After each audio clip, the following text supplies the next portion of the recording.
Masaya şeş alî an Itîfaqa Millî ji bo piştî hilbijartinê restorasyona welat tek lihevkirinê îlan kirin. Di nav metna lihevkirinê de gelek xalên cuda hene lê li ser Kurdan tiştek nehatiye gotin. Behsa biratiya gelan hatiye kirin lê daxwaza Kurdan nehatiye îfadekirin.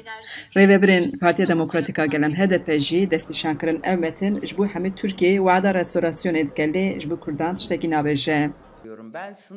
Berdevka gruba HDP Meral Danişpêştaş di gotarek li parlamentoyê kêmasiyên vê lihevkirinê wiha şîrove kir. Esaslı meselelere bu Li ser meseleyên bingehîn taybet li ser pirsgirêka Kurd divê xebatên pir cidî çêbin. Helbet hêviya restorasyonê dide. Lê ji bo çareserkirinên bingehîn kêmasiya lihevkirina wan pir e. Lihevkirina masaya şeş alî de girtina partiyan bi erêkirina parlamentoyê pêkan dibe.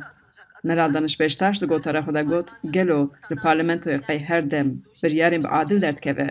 seçim barajı Ew dixwazin benda hilbijartinê ji sedî sê be. Lê em her dem dibêjin bila bend bi temamî bê rakirin. Ji bo girtina partiyên siyasî jî gotinê bila parlemen biryar bide. Serçava. Bila lê gelo ji parlemenê her dem qey biryarên biadil dertên. Berdevkê Platforma Zimanê Kurdî Şerefxan Cezîrî li Amedê ji bo dengê Amerîkaya anî ziman xetên sor ên dewletê li dijî Kurdan heye û di vê metna masaya şeş alî de jî ev xwe diyar dike. Merod dibêje şerme bi rastî. Yani nêzîka 2300 wad dane tenî divê mutabaqatê de divê hevkirinê de lê navê Kurda têtune, zimanê Kurdî têtune, mafê zimanê Kurdî têtune.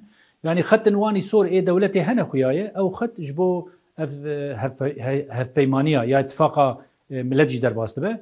Yani bu min Tirkiye naxwaze bi rastî bigêje demokrasîk pêşketî di ew baweriyê xwe kem de dubarekirinê dike, di ciyê xwe de sekiniye. Komela Medderê ji bo valahiya Kurdî derê tije bike li ser ziman û çanda Kurdan xebatan bike beriya 6 salan Amedê hate damezrandin. Hevserokê Komela Medderê İbrahim Xalîltaş destnîşan kir ku di nav metna masaya şeş alî de tu dexwazek Kurdan nîne. Ji bo Kurda tiştek dine, cudayê ji bo Tirka tiştek dine. Me ji bo me çi lazim e?